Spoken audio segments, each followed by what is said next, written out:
Welcome to the early Canon Rebel lineup, specifically the 300D, the 350D and the 400D cameras. On paper, this whole lineup sounds like an absolute steal. You see these listed everywhere for about 20 euros, and you think you're about to start shooting vintage digital photos for the price of a takeout pizza. However, there is a massive catch with this entire generation of Rebel cameras. You didn't beat the system, you just bought someone else's unfinished headache. By the time you actually get a working photo out of a raw 20 euro Rebel body, you will have spent 4 times what it's worth. So let's break down why this entire family of cameras falls apart the second you bring one home. Whether it's the original 300D, the 350D Rebel XT or the 400D Rebel XTI, they all share the exact same dark age flaws. First off, memory. A modern SD card, well, you can forget it. The entire lineup relies on obsolete compact flash cards. And case in point, I literally built and flipped camera setups for a living, and I don't even have a spare CF card sitting on the desk right now to show you. The irony is pretty sweet.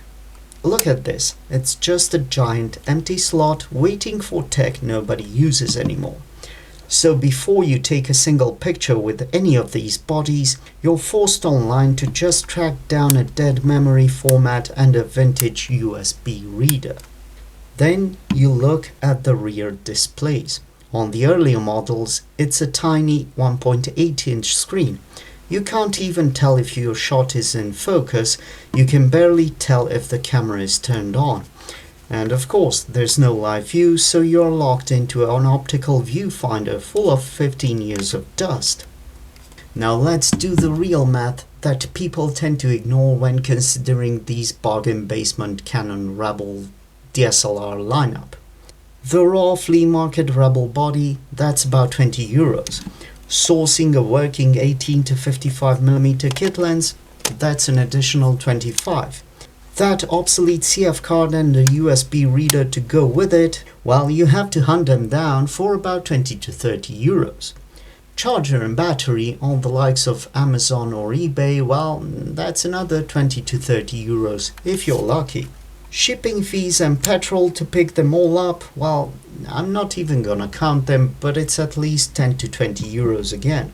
So you just dropped a minimum of 80 to 90 euros on a Frankenstein setup from 2005. And when you flip the switch, there's a 50% chance you get an error 99 shutter death on your very first shot.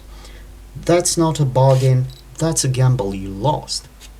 If you actually want to buy a budget DSLR setup that works without wasting your money, you have to skip these early Rebels and buy the transition era.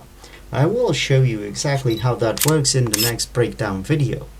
And in the meantime, please remember that I buy, hoard and collect weird and useless obsolete tech stuff like this gathering of early Rebel Canon bodies so you don't have to. Thank you for watching, and I shall see you in the next one. Bye bye.